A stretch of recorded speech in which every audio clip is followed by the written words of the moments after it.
história do nosso país, não é? A anterior independência. Porquê? Porque afinal, vamos à sugestão de leitura e ela não está a tocar em vão. Arsénio, que livro vale a pena lermos hoje? Vale a pena lermos hoje o livro de Karl Marx e Friedrich Engels, que tem como título Manifesto do Partido Comunista. Primeiro vamos ter aqui descodificar os termos, né? Manifesto. Manifesto nós sabemos de que é uma opinião pública e uma posição social que é defendida por escrito. Agora, nessa obra, Manifesto do Partido Comunista, o que é que Karl Marx e Friedrich Engels vêm nos ensinar? Primeiro, eles começam a nos chamar a razão do materialismo histórico. O que é materialismo histórico?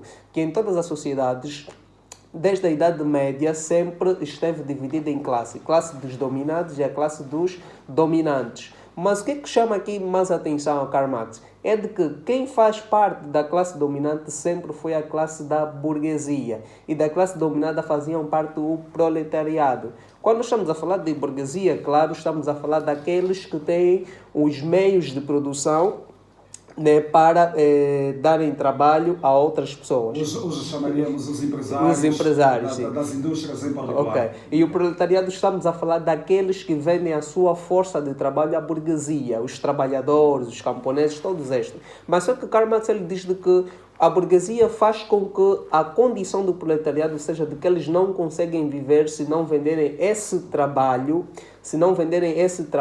à burguesia. Então, nós sabemos que Karl Marx sempre defendeu de que deveria existir uma revolução para tirar a burguesia da classe dominante e o proletariado passar para a classe dominante. Quando o proletariado passa para a classe dominante, nós aqui estamos já a falar da ideologia política do socialismo.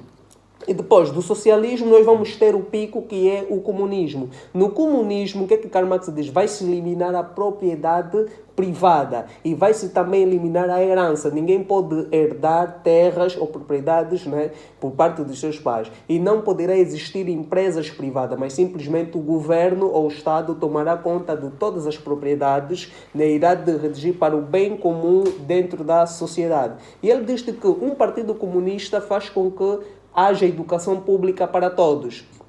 Não existirá, no caso, né, escolas privadas, né, para as crianças estudarem, mas uma escola pública, e o Estado vai dar todas as condições necessárias para as crianças se formarem. E nós vemos nos Estados africanos, né, no período pré-independência e depois pós-independência, que a ideologia política que foi adotada foi o socialismo. Angola passou por isso, e Angola também passou por isso. Por isso é que quando alguns mais velhos dizem que no tempo do Agostinho Neto, quando nós íamos à escola, que aquele era a fase do comunismo, nós estávamos no pico do comunismo.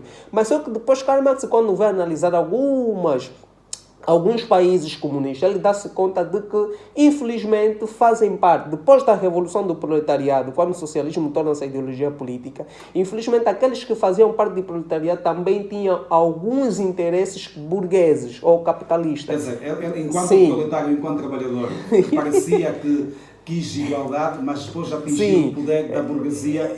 O poder subir a cabeça. E é isso, e ele chama isso de socialismo burguês. Socialismo burguês é aquele que, do ponto de vista ideológico, prega o socialismo, mas do ponto de vista pragmático, ele é um burguês. E aconteceu, infelizmente, nos Estados africanos. Por isso é que nós, particularmente, falhamos, né? Que as pessoas que defendiam o comunismo, o socialismo, depois de conseguirem a tal revolução, e depois foram eles que começaram a ter as propriedades privadas, né?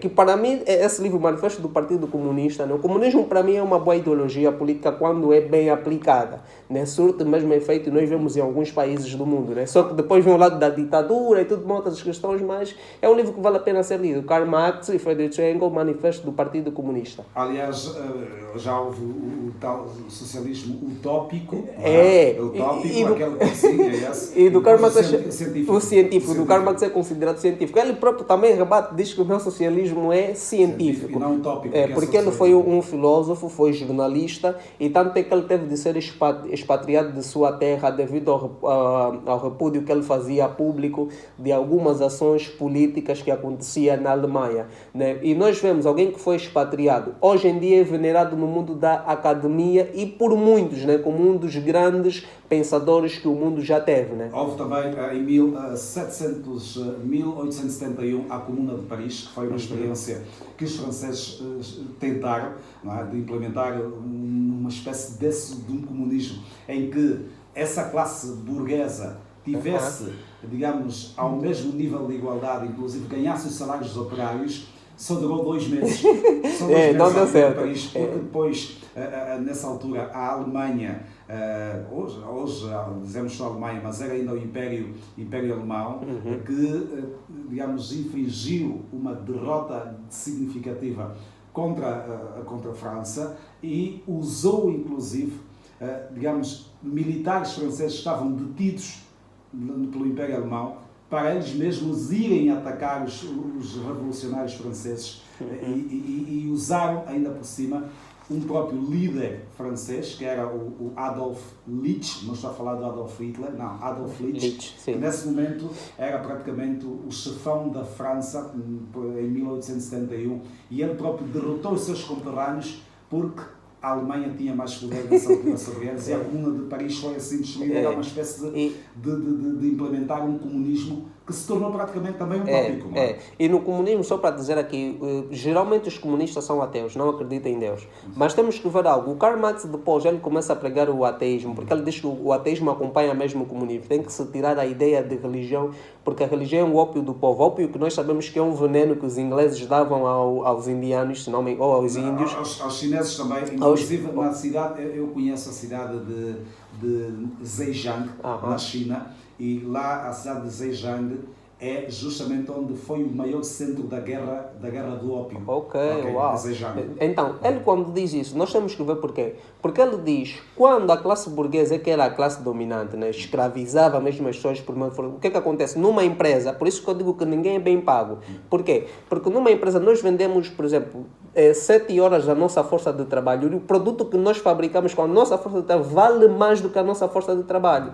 E ele diz que a religião se torna uma máscara social, torna que as pessoas, para que não se deem conta do mundo real, do mundo material. Por isso que ele começou a pregar depois o materialismo e viu que a religião seria o ópio do povo. Que depois também nós começamos a ver que afinal existe, a sua ideologia também acabou por ser também um ópio, né? Um ópio para ele mesmo. Para ele mesmo. 11h31.